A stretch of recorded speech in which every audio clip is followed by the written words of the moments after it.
writing out loud. Sorry, this computer is not always good. So the description of today's program. Dr. Sam Noor will present this two-part webinar containing an overview of lessons learned over the past year regarding the impact of COVID-19 on building codes and an analysis of the COVID-19 virus and impact on existing and new buildings. This program will review how energy and existing building codes interact with building systems, ventilation, surfaces, compartmentalization, air conditioning systems, air filtration, and air ionization. This program will further review cost impact versus legal impact of future building occupancy and how CDC guidelines will be used for future design. So what do we need to do next? At the conclusion of each session, please send an email to Marilee or simply reply to the confirmation and Zoom link emails sent to you stating you attended the session. AIAOC County, Marilee Edgar, Director of Member Services, there's your email. Include your name and member number for your units to be recorded. A certificate will be emailed to you. Now I have a little poll here we're gonna do before we start. So these polls are private, don't know anything who the people are. So I'm gonna launch it here. I'd like you to respond. I'll give you a few seconds.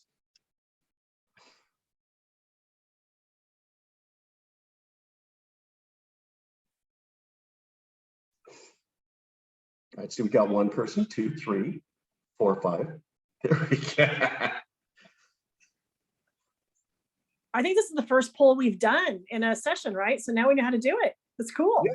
I've used it for a couple other things. I just thought that this would be kind of fun. You know, we're right near the end of the year. Sam's our big kickoff for 2021 or the end of 2021. So not everybody responds. Are you guys looking at the poll as well? I think you are. Is it interactive? I'm going to say yes. I responded. Okay. So I responded. No. Okay, so there's a few that didn't. Some, I don't know. You might have some hooligans here tonight. So there we go. I'll let you take it from here. You got an hour and a half of them. I will exit this. I'm going to stop my share. And Sam, the program is yours. Thank you. Very good. If that is the case, I am sharing the screen and everybody looks at my screen, correct? Yes.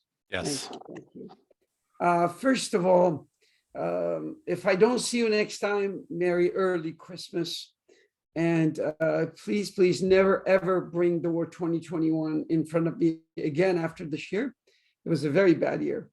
But it was very, very interesting. And I'll be 35 years old next year. This was 34.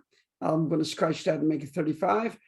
And the word was, I really liked what Jeff did. We were looking at the name for the project and for this, and then he brought the word lessons learned and just literally illuminated lights for me how to present this session.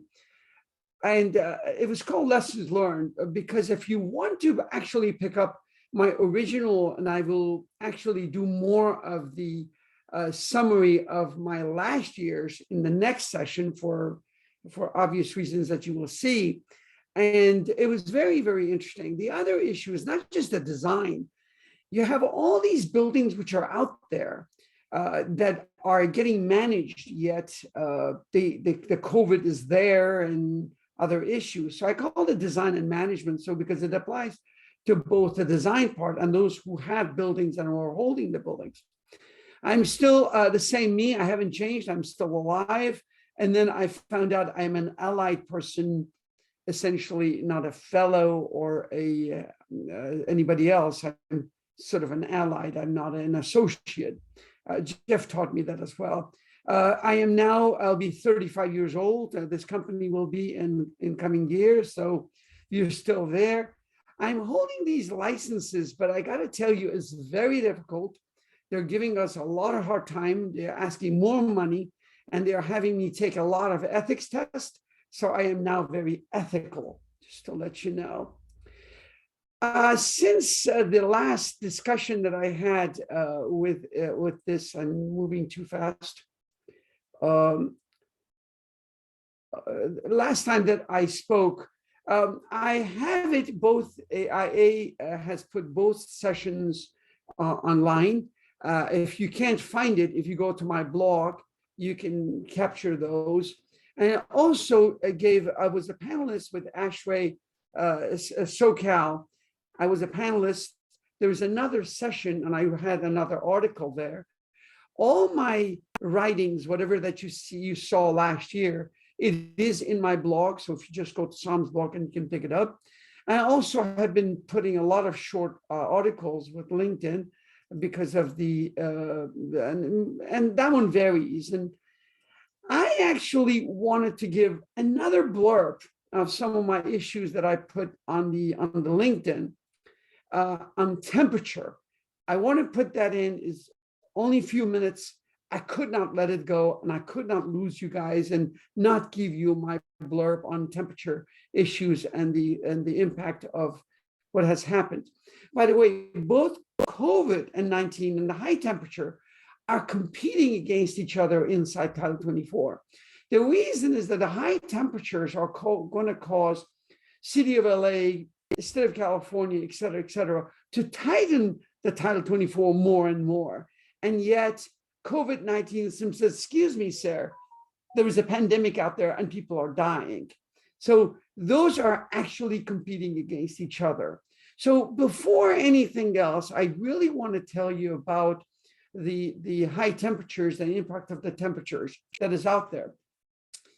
Again, I've been placing those mostly in my 288 characters in my LinkedIn, and I don't put show picture of my dogs or anything or the awards. I just want to let people know what the impacts are. Essentially, 2020 picked up as the hottest record ever, matching 2016, with certain modifications.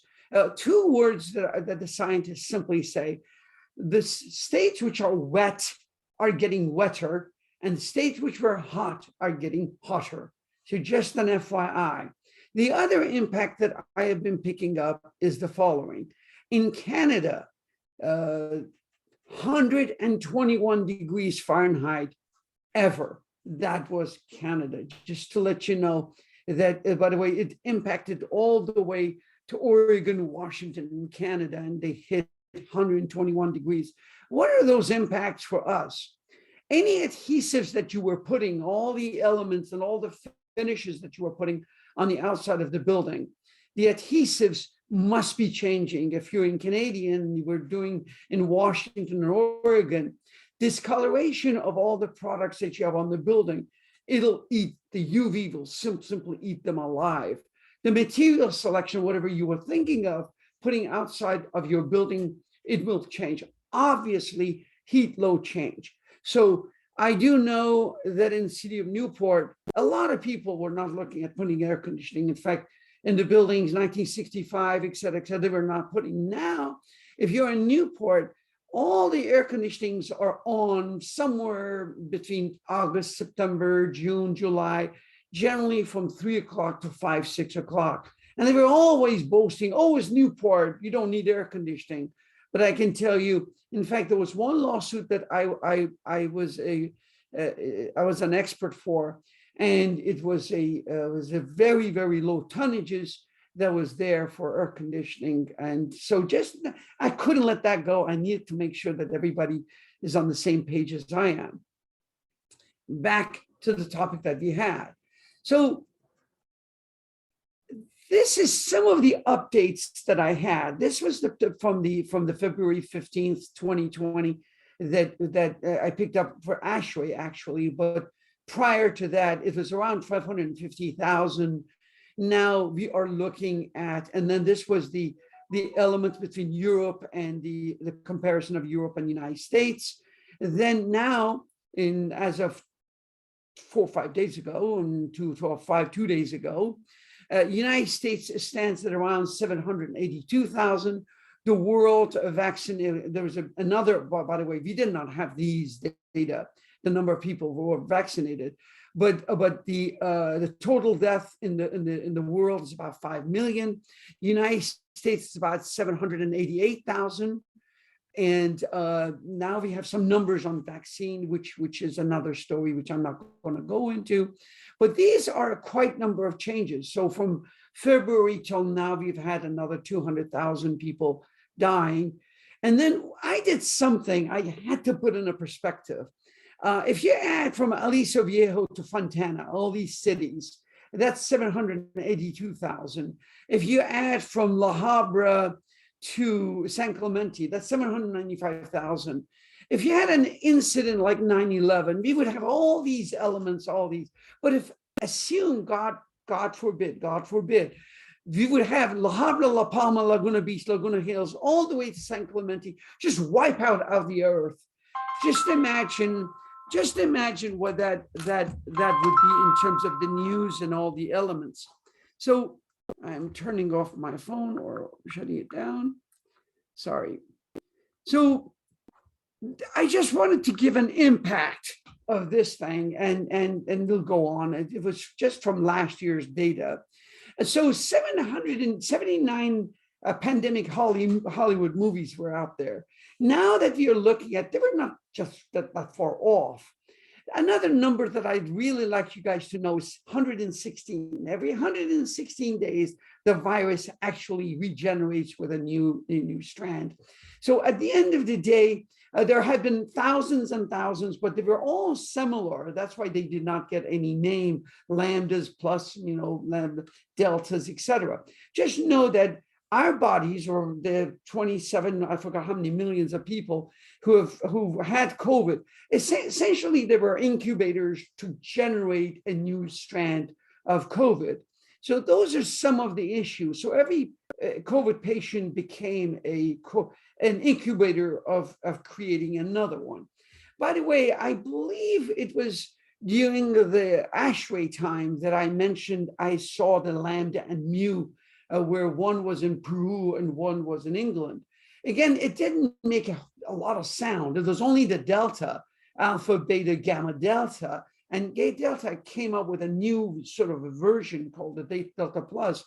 But the difference with the Omicron, apparently the good part about Omicron is that it doesn't have the punch like the delta had. However, transmissivity between it's a fact very, very fast, to a point of South Africa and Southern African countries, the factor is 2.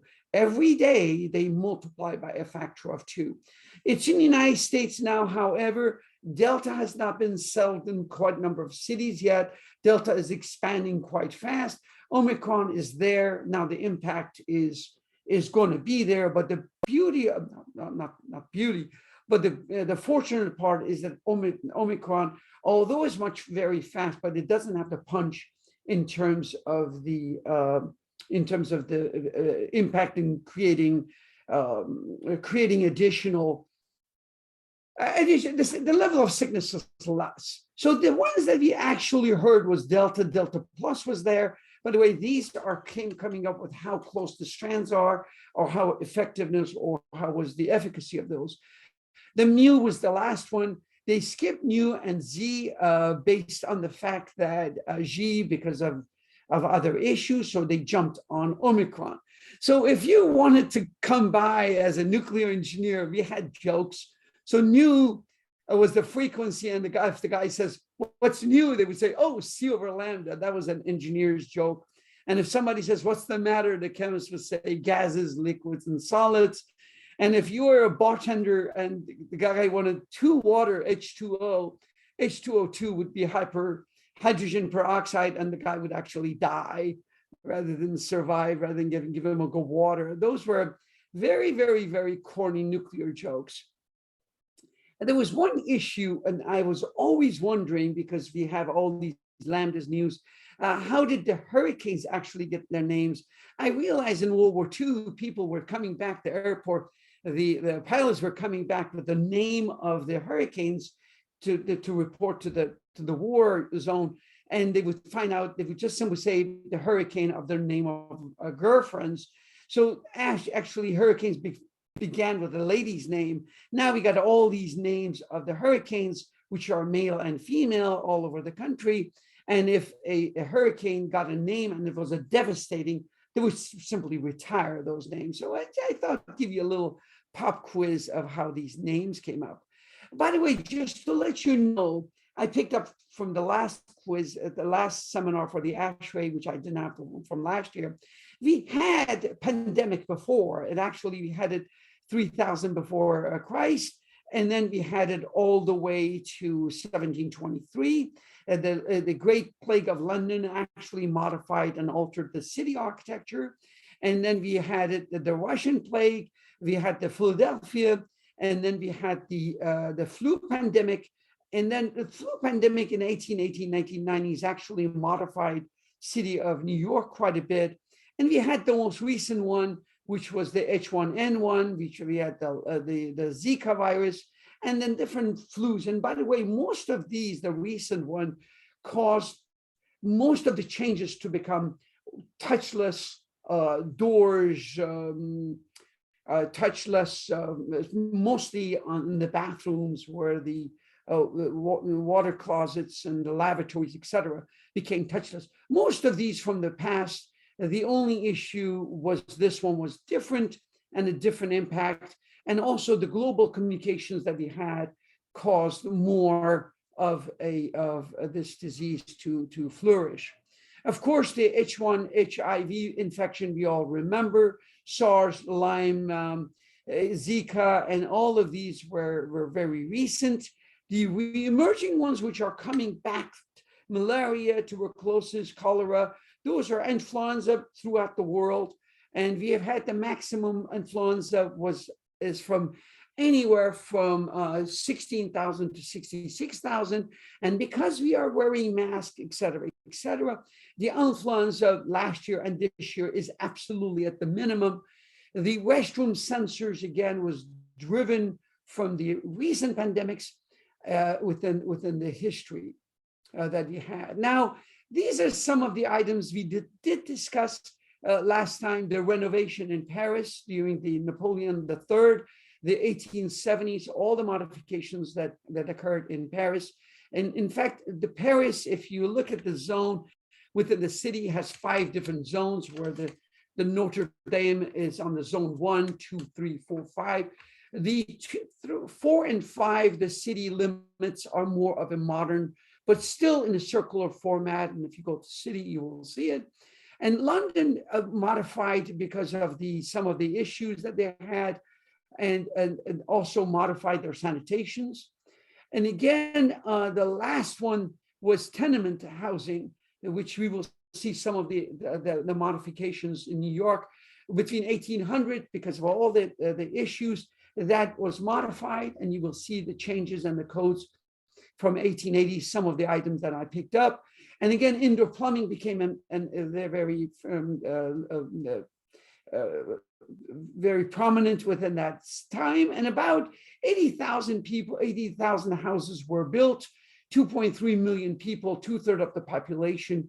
Again, these are some of the historical items that I picked up, the modifications of the past pandemics of the time that modified sewer system from 1850 to 1880s.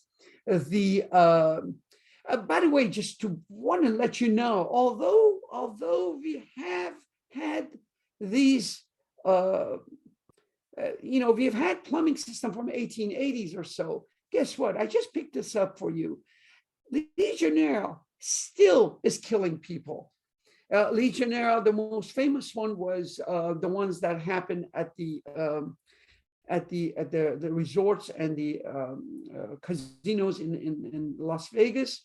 That was the one that I was involved a little bit, and most of my friends were expert witness for that. But these are only 2-3 days ago. These are as of 12/5. We do still have some items. And by the way, if you talk about Legionnaire, it's about 2-hour, 3-hour discussion. They're still there, and there are some engineering firms which are predominantly expert on those. They do the testing and they get involved with the legal cases. But just to let you know, 12/5/2020, we still have it. In 1860s, believe it or not, Transom Windows, which is it originally began as the exterior windows, but it became primarily for tuberculosis, started from the 14th century. But Transom Windows, a very good article I found for this discussion, that it was a lessons learned from that period, and it became laws laws in most of the code bodies. And actually, Transom Windows were as early as 14th century directly involved, just to make sure that the rooms were not purely boxed in, and you have openings between two rooms or the hallways, etc. So the tenement housing of New York in 1867, that became the law.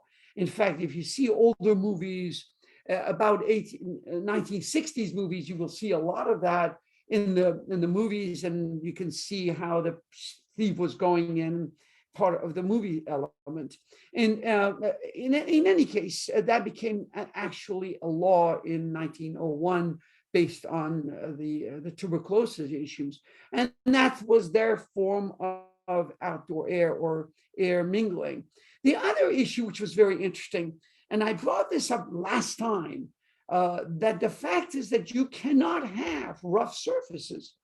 And all architects who really slowly get away from anything that has protrusions like these very, very rough ceiling elements, the wallpapers that actually got out of that got changed to paints and very, very smooth surfaces because of quote unquote unhealthy. And we discussed it the last time. The carpets from the second session that we discussed, the carpets and the bathrooms were the cause of transfer of in China from one floor to another, where they were looking for how did 7-8 people from another floor were getting, it was through the bathrooms and or the carpets, the roughnesses, etc. And I have a couple of slides from the past. So really in 1870s and 1890s, slowly the wallpaper changed to white paint and tiles. And again, from at that time, by the way, this was one of the to mask the flies, because there were so many flies in the home so that you would not see them. But that was the reason they had it.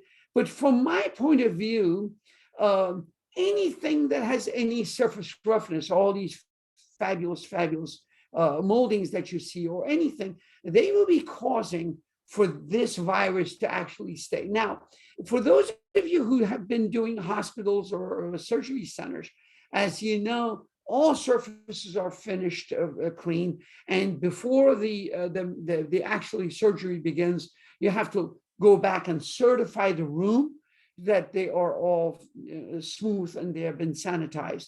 But just imagine all the elements here, and with today's sanitary issues because of the COVID. Surface contamination, again, I did my doctoral thesis on flow over rough surfaces. So I did all that. It was published in multiple times, but then that was some of the publications. And again, when you have surface roughnesses, all you're capturing particles to stay. And I won't go to the last year's discussion, but if you do drop papers, your plans to city of Los Angeles, it goes to a bin for 24 hours. Why? A paper will actually survive, the virus will actually survive for 24 hours. Copper, 4 hours, steel surfaces, 24, and so on and so forth. So, by the way, there was a British journal that simply says, no, you really want the rough surfaces. And that was the article that I showed last time. Now, if you're in Costco, and you will see that there was somebody continuously washing the surfaces for the next client, primarily because of the smooth surfaces. So those are some of the elements from the last time. Now, of course, the kitchen and the toilets, et cetera, began from 1880s and 1910s. The kitchens were modified. And I found a very nice article in 1915 where it simply says, transformation of the kitchen facilities in a home to the modern face that you can see here. This came from 1915. Again, you're looking at sanitary causes of bacteria, et cetera. Now you're looking at a virus. it does not really change, but these were some of the learning process from the past to the new kitchen format that now that we see now. Of course, linoleum and tiles, again, what we discussed the last time, when you have the tiles, you want to have the grout lines to be absolutely minimum. It's very difficult because not all tiles are 90 degrees and you have these dispersions. You may want to go with 1/8 or 1/16. So you really will have a joint. You really want to minimize it. One of the items that I learned that the linoleum in the past, they would literally take a tile called an oilcloth. They would actually put it on the wood that creates that buffer zone or very, very clean surface. And that was done around 1700. Linoleum is the new system, of course, tiles, et cetera, et cetera. These were some of the transformation from history that came to linoleum. And by the way, again, my suggestion from the past, you really want to go into that format. Now, sleeping porches was added to the second and the third floor because of you wanted to, isolate the sleeping quarters with other groups.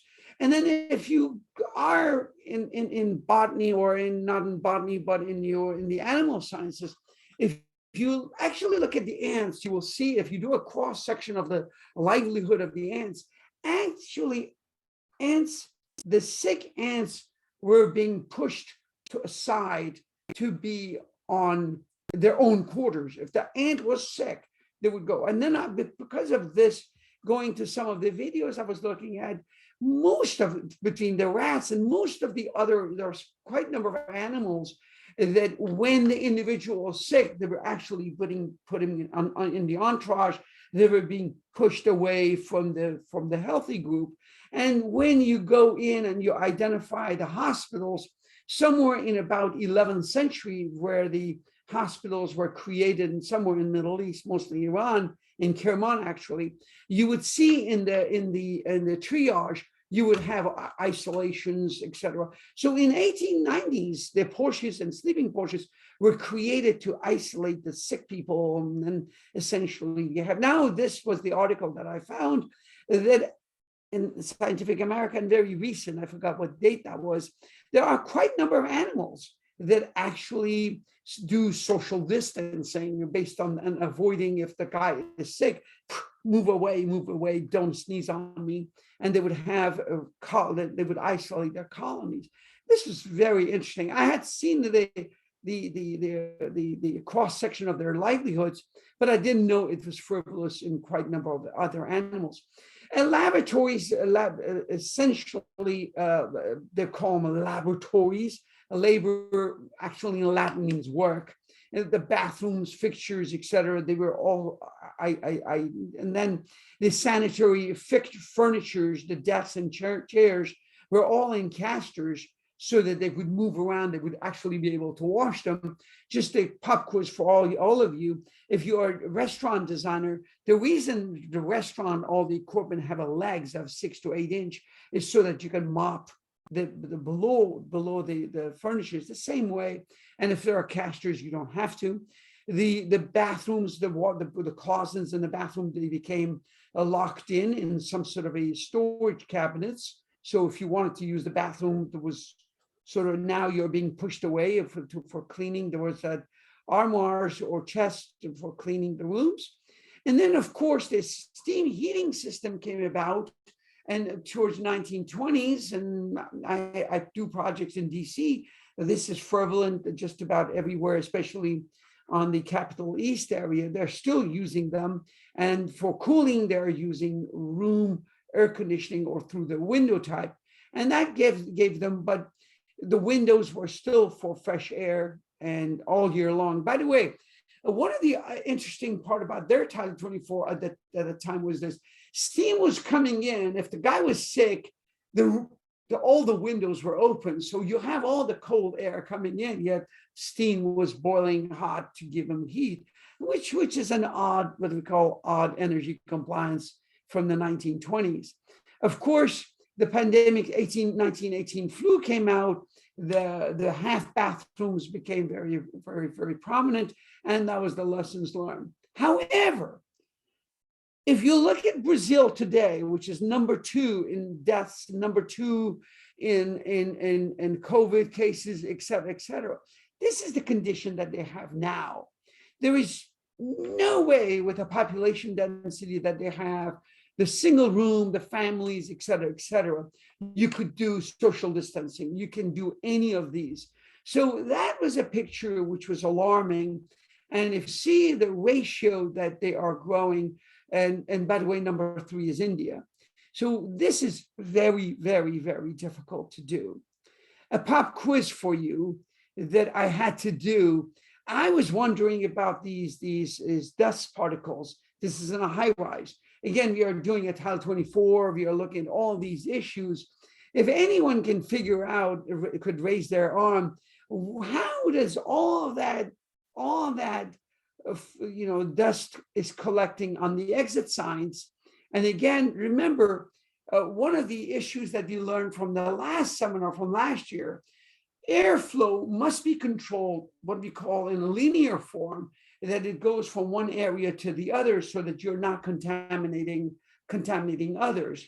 Just an FYI, what happens is that these exit signs are not sealed. There is the upstream of this, there is all of these, the plenum airflow that's passing through. Guess what? None of these buildings are sealed. So if you do have a cross contamination, all the air that is going, because the plenum is pressurized, is going through. So imagine what's happening here. There's another pop quiz I thought I should just let you know. If you know it, let me just text me or put it in. How does it dust and dirt actually get into the ceiling? And by the way, the answer to that is, if you want to look to go back, bipolar ionization is really the answer, and the actual physics is called van der Waals forces. So every time you look at the ceiling and you see the dust, it says that's supposed to come down. How does it stick to there? So those are the two sciences. Next time when you go back to and housing options that are supporting the state's urgent climate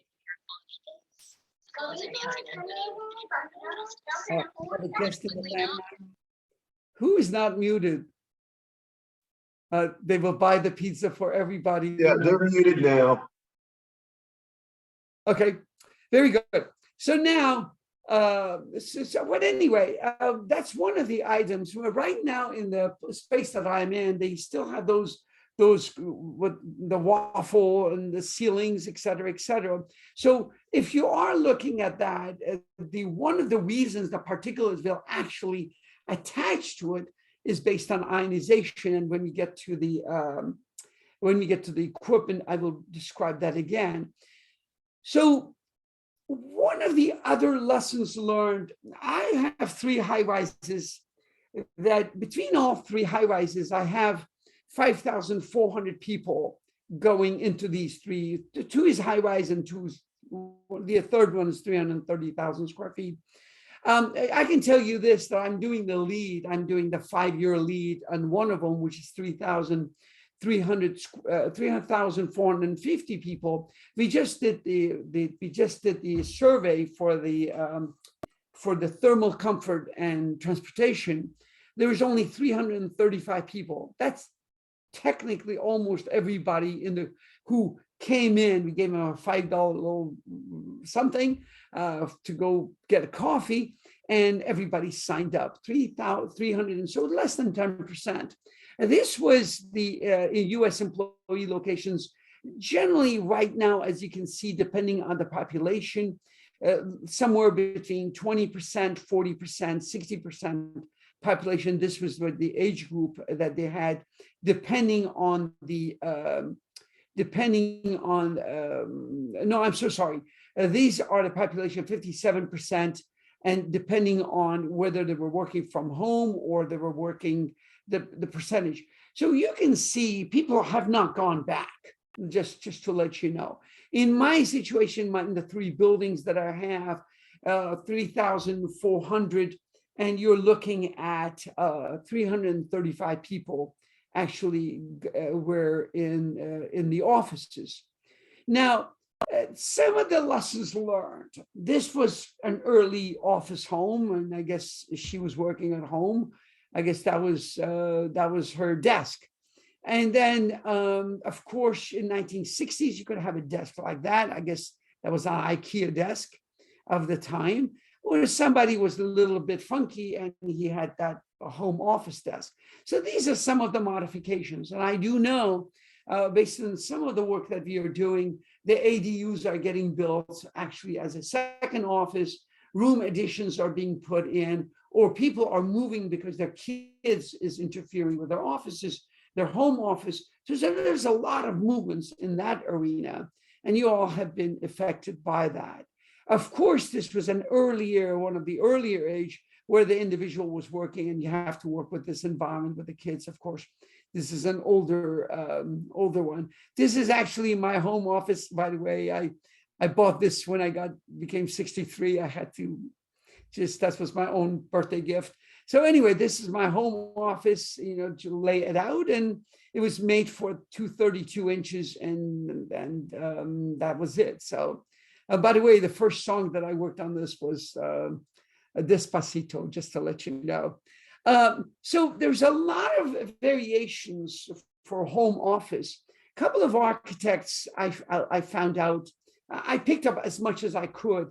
There was one in a transformation. You're in New York City, that's all you can afford. You're in San Francisco, that's all you can afford. You convert this home office into different formats, from an office, guest bedroom, or a den. You have to have this versatile format. What happens in a residential, the Title 24 only controls a certain component of it. So in a commercial, we will discuss that a little further down. So these are some of the modifications that I saw from that point of view. The other item that I saw, most of the changes in the offices, in their homes at least, they wanted to have as much windows as doors as possible. But at the same time, as you all know, you're limited with how much windows and doors you can have. That means that you have to do a lot of bartering system between installations and all the other elements so that your Title 24 would allow. These are very, very good articles I found. I have not referenced it, unfortunately, but I can tell you there were a very good number of articles on this issue. By the way, I do about 25 to 40 homes a year, and mostly on a $3 to $5 million case. And when you do that, a lot of these pocket doors, a ton of these pocket doors, the only problem as a nerd, as a mechanical engineer, I can tell you that opening these doors, and as a 63-year-old man, I can tell you, and by the way, handicap, is going to be very, very difficult to open these doors, etc.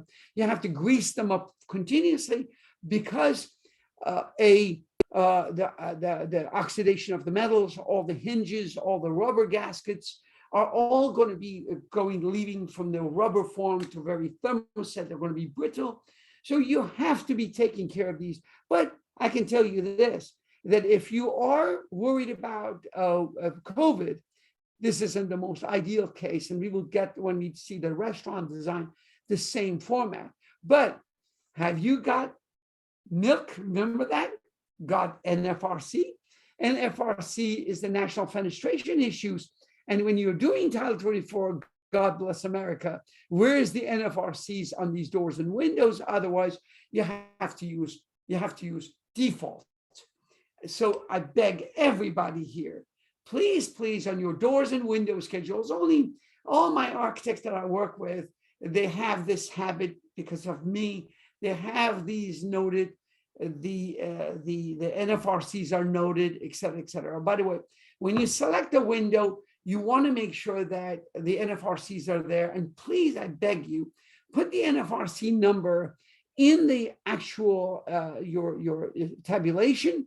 One of the problem is that the doors, and if you don't zoom that in, the way doors and windows are selected is the very, very end. Once the framing is done, once the drywall is almost there, when they put that in there, they forget that Title 24 was done. You will not believe how many times I have modified the Title 24 because of this issue. So I beg you, make sure that's it. What is NFRC? National Fenestration Rating Council, because I am a consultant to TM Cobb Doors on the custom made side. Through them, I am involved with NFRC, and you need all these numbers. This one right here is not this. Is not these two numbers are right now in the body of the code, both the U value and solar heat gain. The U value, if you all remember, I don't want to go back to your the ARE exams. There are 3 ways. Let me see if my computer's awake. Good, it's not awake. Sorry. My fancy computer is not responding. But anyway, I think I can draw here using my little draw button right here. It's going to be not as good looking. As you all know, there are 3 ways that heat actually transfers. One is conduction, one is radiation, and the other one is the convection. Convection is the air that blows through the side. The radiation has to deal with this solar heat gain, and convection is right here.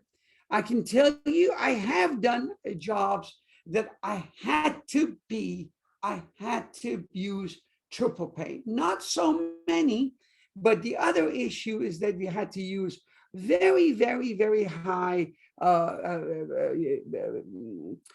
efficiency on water heaters, very high efficiency on the air conditionings. And guess what? The air conditioning guy does not read the Title 24. He buys it, he bids it. We have to change the efficiency. God bless the tankless water heaters, which I've written many articles against it. And I can tell you, because they did a good job, without the tankless water heaters, Title 24 will not work. I can tell you about all the articles that I've written about and against it, but you have to put them in, but you have to have so many of them.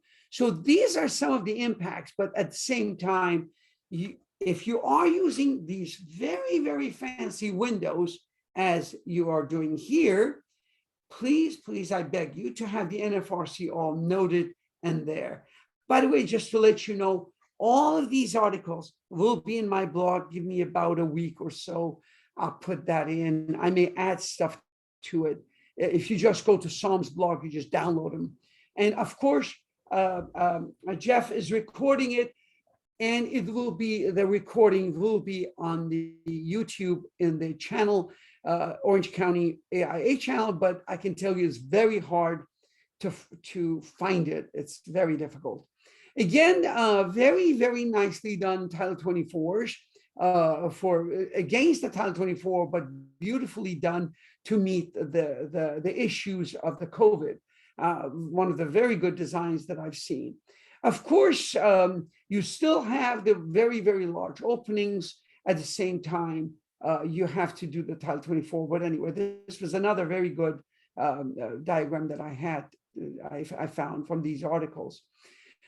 Changes to the surrounding us. That was one item that I picked up, was the following. Remember, I said about the touchless. If you go to if you are picking up your drink, technically they were not giving you lids. They do not want you to share. They don't want you to touch. So right now, when you get your Coke, they were actually filling it up for you. But now, because of the touchless, as soon as you put your hand in this area, the sensor picks it up and gives it. These are very, very new. In fact, I picked this up, this from Santa Barbara. I was in Santa Barbara on Saturday with my kid, and we picked that up, and that was it. Now, these are some of the changes. All these photos are from Santa Barbara, and I'll show you for the New York ones. I can tell you that these were egress. Fire department was looking at these locations for access, for the engine company to come. They had to come. Remember, the engine company has 150 feet of hose for them to fight the fire. They generally had all of these access either for egress or firefighting. Now, they are all part of the program for all of these eateries to become viable and actually survive. There are a bunch of economical numbers out there, what has happened to them. These are some of the streets, walk-ins, as well as that has been the curbs that have been converted into part of the restaurants. And I am going to, for you to focus on this particular heating issues. Does this meet Title 24? Absolutely, 900% no. The other issues that you have is called open flames. If you look at fire department, and I will show you a restaurant that you're designing in Del Mar, the fire department simply says that if you have an open flame, i.e. it could be just a candle, they will not allow any combustible. It doesn't matter how many feet. There are generally 8 feet out there that you could still have combustible, bunch of items there, and you could have a hibachi, you could have several system. But I just want you to focus on this that came from this. So again, you could have this fighting against the Title 24, and you can see that this is far less than 8 feet, and this is definitely is a combustible material. By the way, anytime you have a plastic element, plastic has a thermal BTU rating of 10,000 BTUs per pound. So if you have 1 pound of plastic, that will cause 10,000 BTUs of combustible, just simply. Of course, they have a little flammable retardation called ASTM E84. And if you type in some newer ASTM E84, you will see a slew of articles that I've written on that issue. So I just wanted you to see some of those. And please, if you are the article, you simply put some notes and you are putting part of this as a program. Please, simply no flammable. If it is, please look up the ASTM E84, fire retardation, et cetera, et cetera. Those are some of the items. And I don't think this restaurant or the fire department cared or worried about it. So now this is another issue. A lot of streets have become a promenade. I looked up promenade, a place that you walk and you have been converted. So a lot of these streets have become converted to a Straße in German, or Champs-Élysées, where you do the walk-ins. And you have, the irony was this, that some of the impact that I saw, I actually scanned Los Angeles, Burbank, Pasadena, Santa Barbara, and Washington, D.C. These streets, when you are walking in, it is as if somebody knocked the teeth out of the retail stores. They're all gone. They have either a for lease sign gone, or you can see the chairs or some of the elements in. They could not survive. So those are some of the changes. And again, the numbers for retails are not really solid, but the number of restaurants or eateries is very much their impact, and the cities are actually using them as an account. But if you focus to this, and you can see what the elements are, and these are from Saturday. And again, this is another view, and I will show you some of the elements that city of New York has adopted as a element. I actually did not, forgive me, I did not check out if there are ordinances. If you go to Hollywood, definitely you can see, especially in West Hollywood and Hollywood, you can see all these elements. There are 2 lanes still open for them, but a lot of these changes. And by the way, there in Hollywood, in West Hollywood, the walk-ins are less than 4 feet, 5 feet. So they had to borrow from the parking lanes. And by the way, if you are doing lead, et cetera, all these parkings are technically gone. So if you are going to that part of the street, et cetera, very likely your lead, and if you're doing parking studies, et cetera, it'll go up and you will get the maximum points because there was no parking. So essentially you will get that. This was the first place that I went. This is very interesting. So you're indoor, you're outdoor. This was a very nice cafe that I was there at first in the beginning of Santa Barbara when we were there. And again, you have all these elements.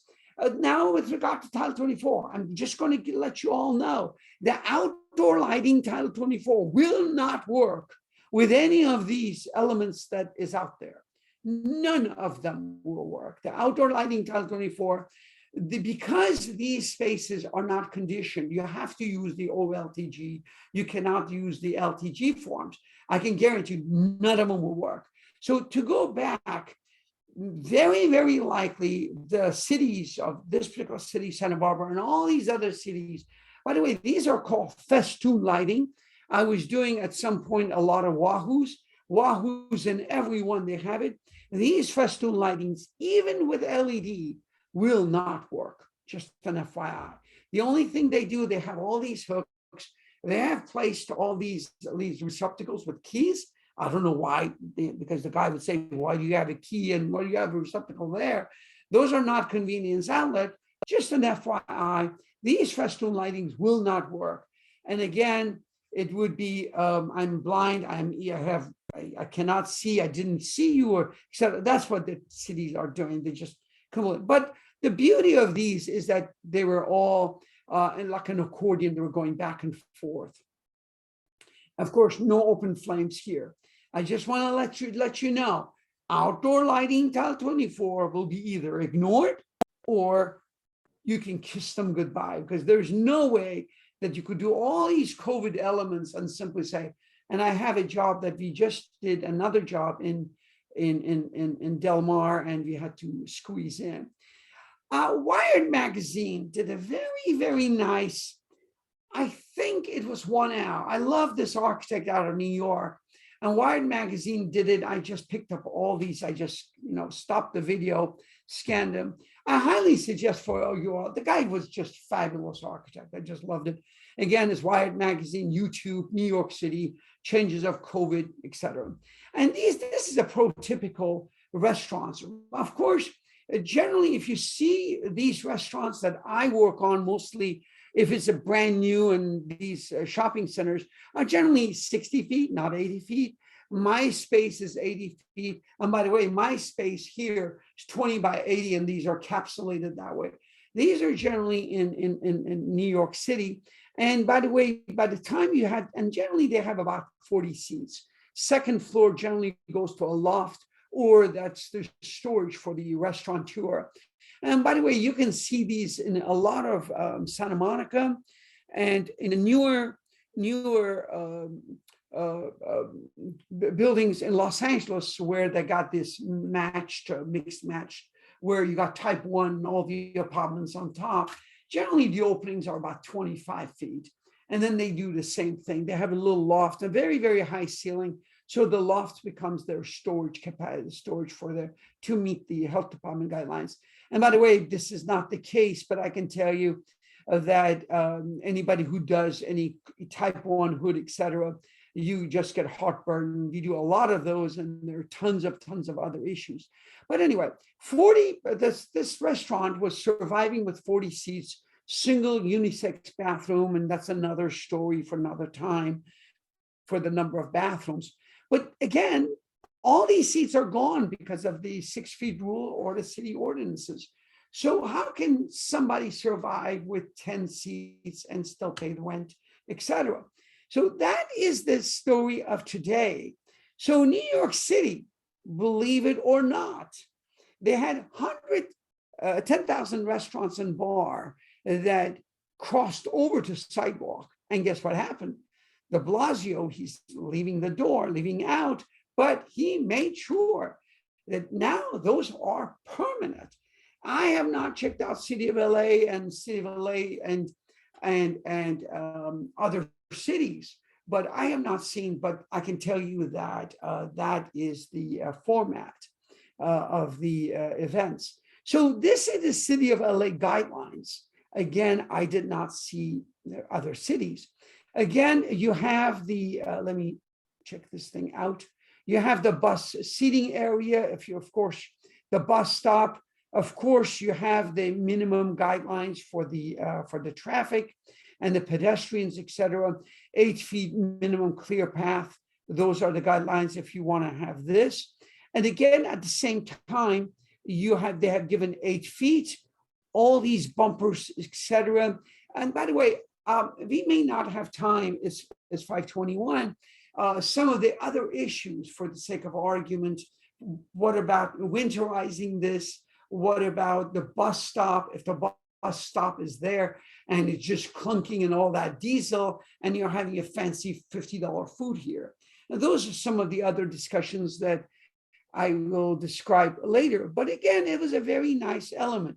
By the way, just an FYI, if the frontage of this store is 20 feet, that's all they get, 20 feet. If they do have a fire hydrant like this guy, I don't know what the situation becomes, because if the other guy's a restaurant, what happens to this guy? This guy's buried. He cannot survive with 10 chairs and survive. So anyway, just an FYI, those are some of the hypotheses that you have. So the other issue, when the winterizing issue, I'm just going to go briefly on here later on, they want to make sure that at least 50% of all the areas is open. In this particular case, they're saying one side. Let me give you another item. If you're doing cross breezing and you have a garage and you have in mechanical code that you have this, you must have, in order to not to put a air ventilation system in your garage, you must have 3 sides open. And if they are open, they must be about 20% open. So this restaurant would be somewhat wrong, because they had to put some elements, some opening on the top area, so they would have some cross ventilation. So this is not a very good. Again, 50% open, but generally you have to have some sort of cross flow between them as well. Now the top is okay because you don't want to have the rain, whatever that you have. And again, don't forget, if you're putting any heating elements there, if you're putting them, don't forget you got the other issues, because these are all combustible, and how do you treat it? Those are primarily for next conversation. This was very, very interesting. There is one issue. This is an enclosed space, a totally enclosed space.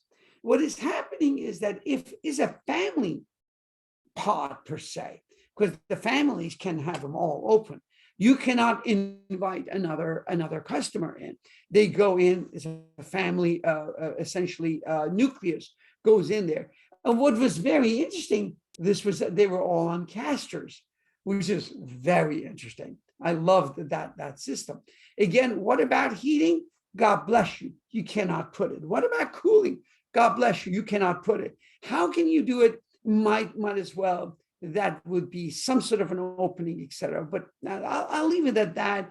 And I saw Gensler. I did not want to bring them in right now, but they had some pods. I saw the other architects. They had created some elements for kiosks, or etc. So I will leave those for. Again, I want to apologize. I have an entire slew of items for offices. I'm going to leave it for next time. I'm going to stay with this. And I do have some items. I believe there is some things that we did in another town for offices. I don't know if you will capture the time. Let me see what time it is. Okay, 5:29. We're still going to go. I really want to stop at 5:45. I really want to open up a dialogue and get some discussions and get some of everybody else's experience on some of the items. By the way, if you look at this as a New York City, they are changing it. Of course, this is the elements that was there. And if you look at the New York City is now, this is the New York City now. Guess what? They are looking at New York City. This will be the New York City, which will be a much friendlier space. They are opening up all these elements. And again, in Washington, D.C., they do have this. I don't know if they have been incorporating, but I can tell you, I have 2 flats in D.C. I can tell you that Washington, D.C., eatery is part of the politics. Restaurants is part of the livelihood. Technically, a lot of elements, a lot of, Uber, Dash, et cetera, was there. I can tell you that these high rises, they live, and the restaurants is part of their livelihood. This is the new New York City, or changes that will happen in the towns coming near your space. This is the restaurant that I'm actually working on, and is the actual, this is these are, by the way, fabrics. I want to apologize. I did a Google walkthrough. I couldn't, my photos were not as creative. I wanted to show you this. So what is happening is in this particular restaurant, this is the new look. Of course, these are a little taller, much taller. I have these structural design that I did was much taller and a little higher. Again, don't forget, I am adding heating elements, those heaters on the side. Does it meet Title 24? Absolutely not. Does the outdoor lighting, does it meet? Absolutely not. It is an outside plan checker, which he's going to grill us to death. He's already done that. But we are going to go to all these other restaurants which are there, which absolutely none of them meet Title 24. The space is called social grilling. And guess what do they advertise? This is the night view. Of course, if you're in Del Mar, coming to Del Mar, you will see there is a block of all the eatery spaces. I just want to open up a channel, a line for you. All these architects out there, these are glazing out there. These glasses must withstand, let's say 110 miles an hour. Of course, okay? Of course, the San Diego region all across the coast is 90 miles, but very likely city will ask you to do 110. That's another pop quiz for you.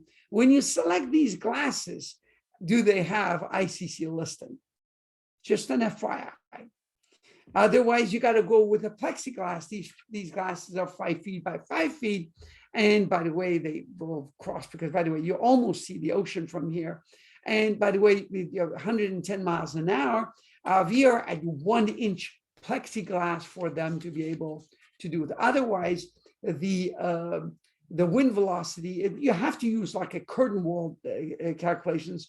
Otherwise, I went through every glass introduction guys who put in there. Not a single guy has given a structural design to the city hall. Just that, and most of them were after the fact that they were doing it. But anyway, the social grilling essentially is an outdoor dining area where you cook and there is no kitchen inside. So this is a new phenomenon that this particular company is selling. They actually sell the item, etc. They are now going to the restaurants. So remember that item that I showed you, that open flame, that little heater that I showed you. This is open flame as well. But if you go take that pod that you were eating, etc., and with that plastic, the little umbrella that you had. So anyway, just to let you know, these are open flames.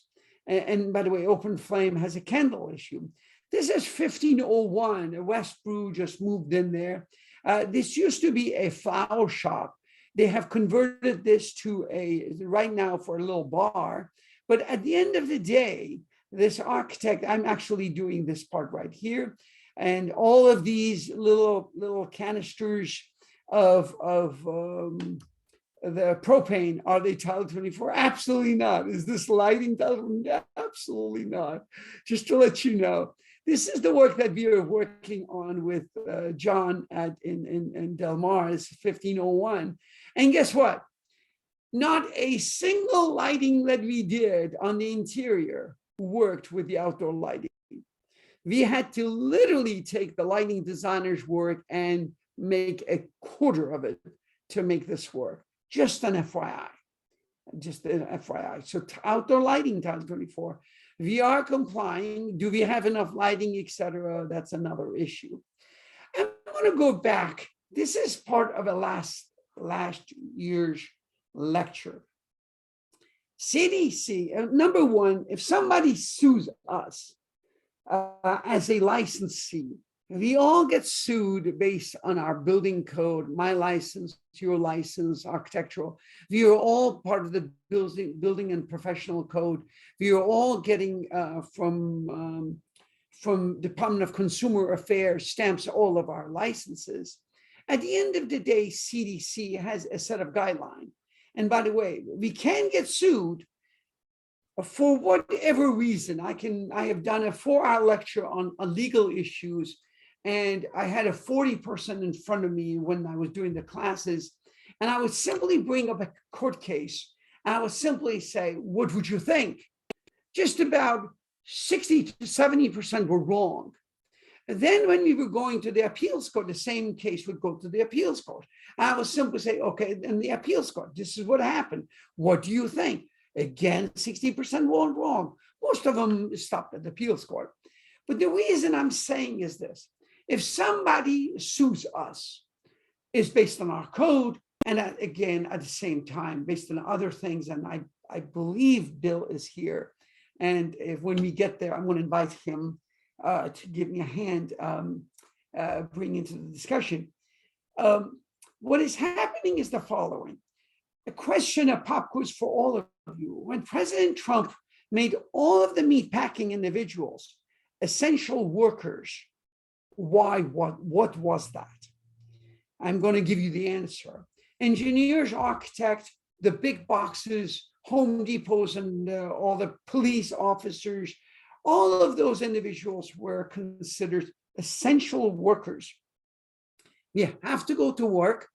So what he did was the following. They had some 200 and some odd individuals among 3,000 to 5,000 meatpacking companies. They all got COVID. They could have actually gone and sued the company and simply said, we are in this hazardous environment. You invited us, we have to work. Now we can go back, sue you. Now what happens is President Trump did that. Now you cannot sue because they are essential workers. So when you have the hierarchy of the controls for number one, you have to protect the employee with protective clothes, with protective elements, with passages, directions, 6 feet distances, make them only work 2 days out of the week, the year, or day, week, etc. Take their hours, whatever you have to do. Then you have this was essentially with respect to the protective clothing, give them the mask, etc.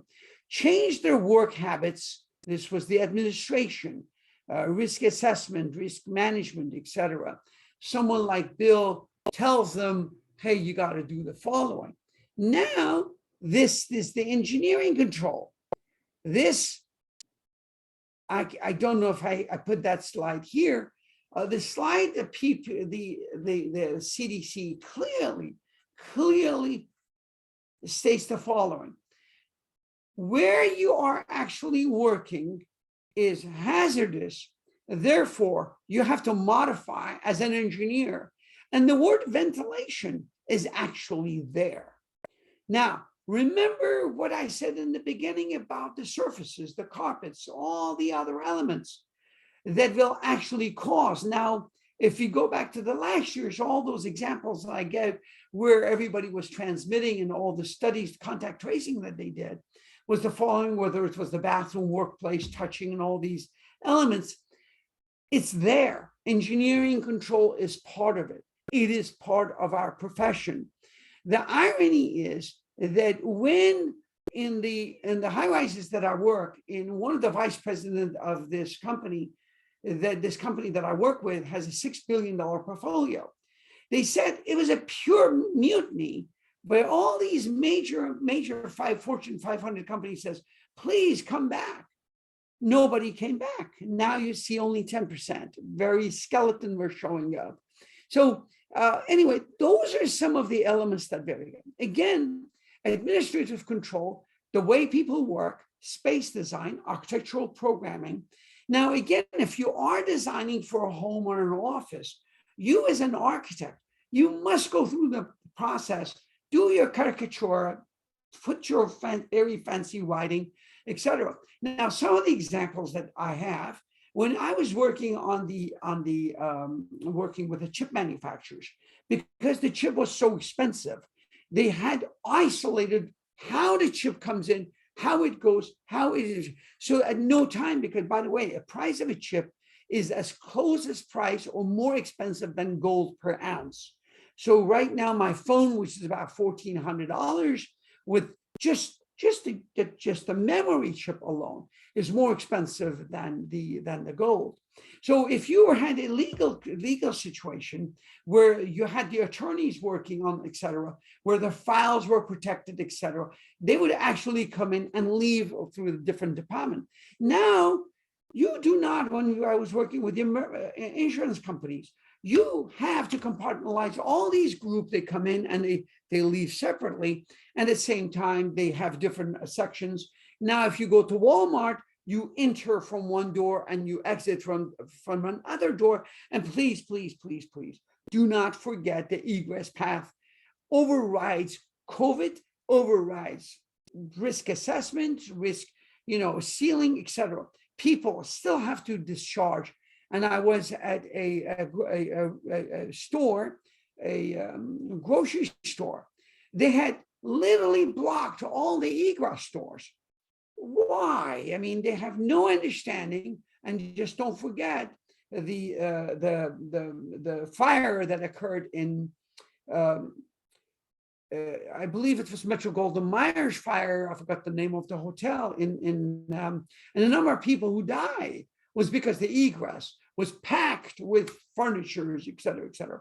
One directional movement management, the compartmentalization, you need to talk to risk management group, material selection. Again, we have discussed it ad nauseum for so long now. Engineering controls, please isolate the people from the hazard. Now you have to design the engineering design systems. As I stated, now I'm modifying an entire city hall. I've just modified an entire fire department, and so on and so forth. And I work with a very nice gentleman somewhere in Pasadena, and we modified some of their lighting systems. So those are engineering. So again, going back, this is you. This is the engineer that is hired by you. This is the way you communicate with your client. Of course, this could be part of you, but depends. But if you have done surgery centers, if you have done a hospital, et cetera, that is already known to you. I got 2 minutes to go, and I'm going to find out where I am in my slides. Actually, let me leave. I don't know if Bill is here.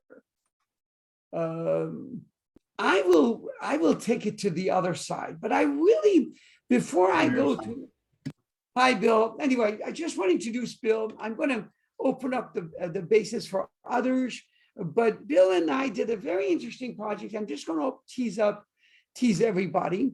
Again, just to let you know, this is the only space that I have done that is actually fully integrated with a UV system. There's a lot of slides that I have. I'm going to, and then if you don't mind, Bill, I'll invite you back the next time, because again, Bill's discussion, his vocabulary, his format as a risk management person is completely super enlightening.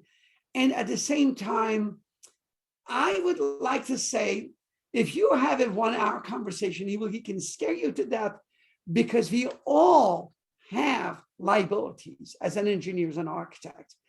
I want to bring him, if possible, next time.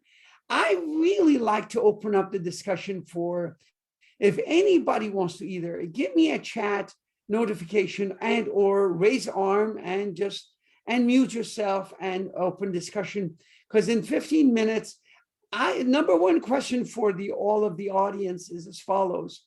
Have you had a discussion or a design that simply says, please incorporate COVID into my design? Yes or no? And my second question would be, what did you do? Anyone?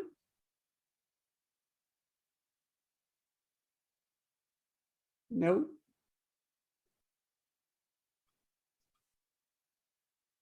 Okay. Seeing nobody is open to that discussion, I'm going to move on. Let me find out. Oh, yes. there is a one note that is from Marilee that please don't forget to communicate with her to get your AIA for your CEUs. I did have a change in oral surgery. David, would you want to expand on your discussion? Sure, Sam. It actually wasn't a design of an office, as an existing office. And the concern, because the surgery was an aerosolizing procedure, was what do we do with the air and what are the risks? So, you know, that slide that you showed with the triangle of the different things, there were several things that were done. First, it was the PPE, right? So these, the PAPR kind of science fiction things with the HEPA filter to protect themselves. Then kind of in the environment, because it had a plenum return, it's just, you know, it's an office building, right? So plenum return, I researched and kind of created a mock negative pressure room. So what we did is brought in big HEPA air filters, like the construction HEPA air filters, and then installed a mechanism to just seal off the air supply and the two vents, right, to the plenum. And during the time of surgery, when everything is being aerosolized, those are closed, the HEPA filter is run, and then at the end of the surgery, the HEPA filters continue to run to scrub the air for like 12 air changes per hour, to scrub the air for a certain duration, and then a terminal clean after that. So that's the operational part of it. But it's enlightening to kind of try and figure out and learn about it. The only one item that I'm going to add is that the HEPA on its own, and it came from the last session, and I would beg you if you can go back, because next time I'm going to go on equipment and some of the works that we have done, and some of the, and I'm going, just to let you know that I'm going to try my fancy computer one more time. Maybe there's no battery on this mother, maybe so, but I'm going to try the only one issue that I just want to tell you, let me see if I can go back to draw. I want to go back to draw. I want to draw. What is happening is as follows. HEPA comes down.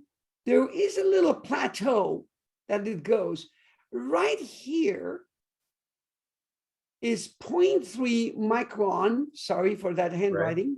Right. And 99.7 here, less than 0.3 microns. It actually is good for 99.7. That means that it is 0.03 because the virus is 0.12 micron. And so if somebody sneezes, because when I sneeze, I will create 40,000 particulates. Now, if you take that 40%, if I sneeze twice, now I've 80,000. If you take the 0.3% of the 0.3, which is 0.003 now because it's 0.3% of the 40,000, the HEPA filter will not capture the 0.12 micron. It'll just simply pass through.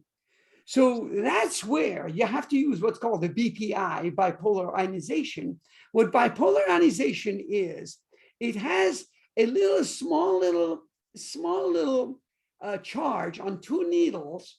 As the air passes through, it ionizes, it makes them positive, negative, and it goes back to the following question. Remember the question that I asked, why would the ceiling get dirty? It's called the ceiling is charged. The dust particles are also charged. They attract each other. So when you use the BPI, the air particulates, which are 0.12 micron, they again coalesce, and then they are picked up by your HEPA. Now, MERV 13, which is much cheaper, is 0.5 micron, Right. okay? That is technically enough because your bipolar makes all of these particulates so fat and they will simply capture. Bill has a statement. I'm going to, Bill, I'm going to go ahead. I want you to get your comment on the go ahead, speak, because it relates to David's statement. Go ahead. I know you're typing, but go ahead, give your comment loud. What I was just mentioning is that from an OSHA point of view, when you talk about the categories or the priorities of handling issues or hazards, the PPE is the last possible solution that wants to contribute. Yes, it's probably necessary in a lot of these COVID applications or where you're talking about surgery. But if you can't engineer out the problem, which in that case you really can't, point source elimination would be your first design choice. Similar to use in toxic welding, where we actually integrate a vacuum setup with the actual probe or the attachment for the welder, so that the most amount of material that you're worried about spreading or aerosolizing is actually controlled at the source where you're generating it. In other surgery centers, for example, disaster surgery centers, we do that with a vacuum setup, and the scalpel is still very free motion, but it's usually put on the arm or as an attachment for the surgeon. And most of that material there, especially in biological hazard units, is controlled right there at the source. And then you can look at other controls like fomite control with ultraviolet or the intake into the common plenum.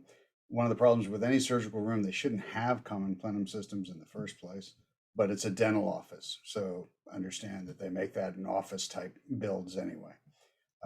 You got to look at the leakage around the, not just the intake into the common plenum, but the overall leakage into that, and then want to treat that possibly upstream from the collection point.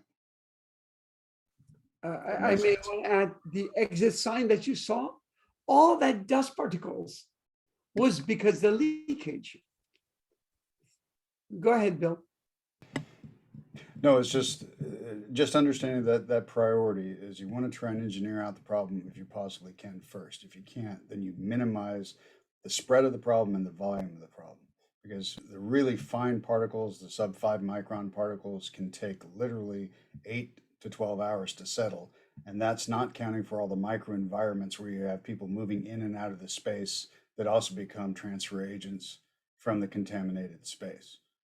So it's kind of like a whole line of production mentality, figuring out how we're going to contribute to controlling that whole issue from an infectious control point of view. There was a question that I actually asked, and Bill and I had a discussion. How many virus do you need? Is it 1, 2, 5, 20 that you would need for somebody to get ill? And then that depends on the infectious agent you're talking about. Historically, you can go all the way from Ebola, which historically has been claimed to be just one viron, to any number of the cold viruses that can be in the thousands of particulates. And it's so independent on not only the environmental factors, but the host factors that you're infecting as well, and the path of entry. The interesting thing about COVID is there's more than one path of entry. There was one article that I wrote for a legal law article that I wrote, and only because it's legal, I did not publish it. I only use it for my cases that I apply. What is happening is that if you consider there are X number of parameters, let's say parameter 1, 2, and then it goes 3, and then goes on, so and so forth. Every one of these parameters have a probability of success and have a probability of failure. So if the probability of failure, i.e. on the HEPA filter that I mentioned, you have a probability of failure because it is passing through. Then the BPI has a probability of failure. The UV lights that we will see all that next time, and Bill is fantastic in terms of not all UVs are the same. Okay, I will leave that for next week. Every one of these have a probability. So let's say for the sake of argument, probability of this one is 0.99, so it's very good, but probability of failure is 0.1. So if you're doing a permutation probability analysis, you multiply 0.1 times 0.1 times 0.1, et cetera, or vice versa, 0.99 times 0.99, et cetera, et cetera. At the end of the day, you get, let's say, 0.98 and so many digits, right? So it goes on. Then as I asked Bill, how many viruses actually needs to get this one individual sick?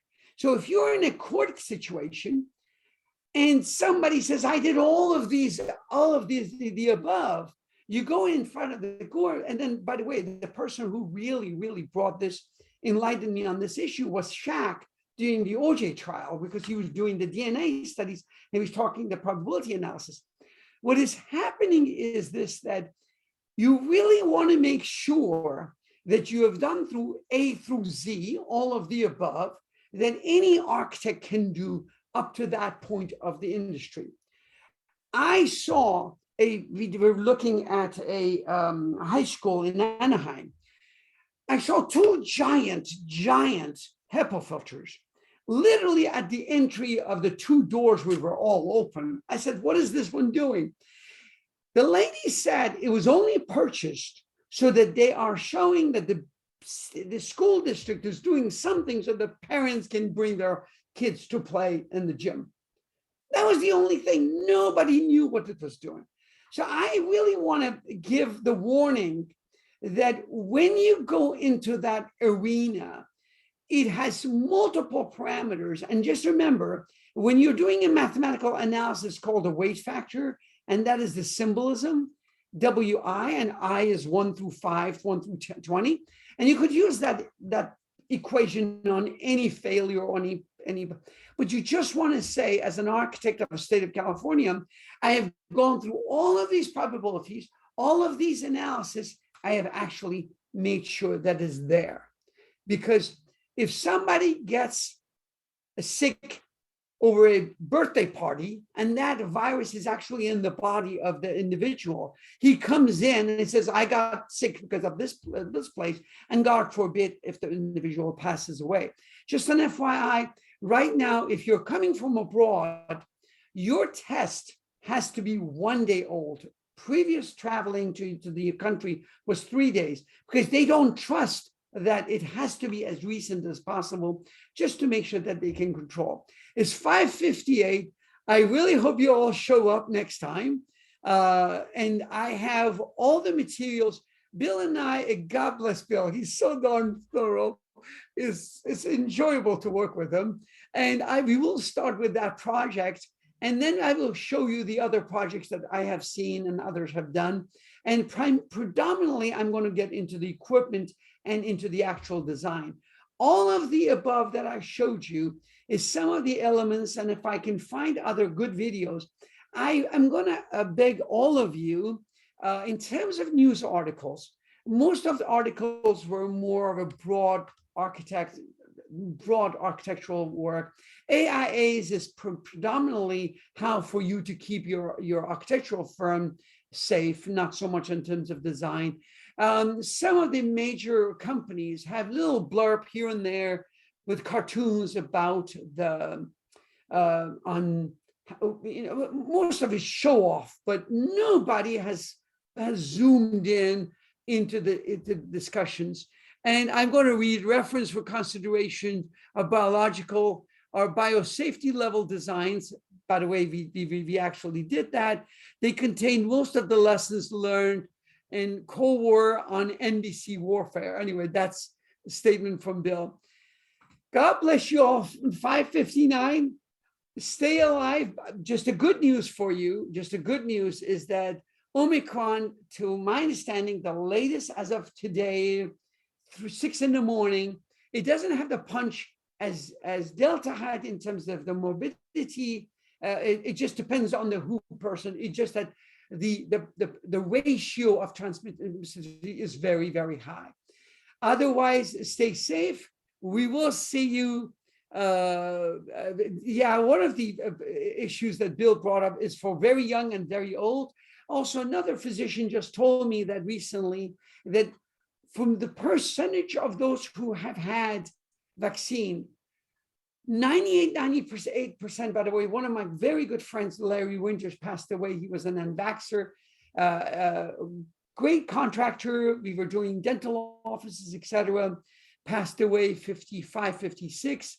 But the issue is for those of you who have had the vaccine and yet have the COVID, and God forbid if somebody passes away, is because of the other morbidity, other issues, as Bill put it, as a host having other issues. But anyway, I will leave it at that. Stay safe. Hopefully I'll see you next time. Thank you, David. I appreciate your comment.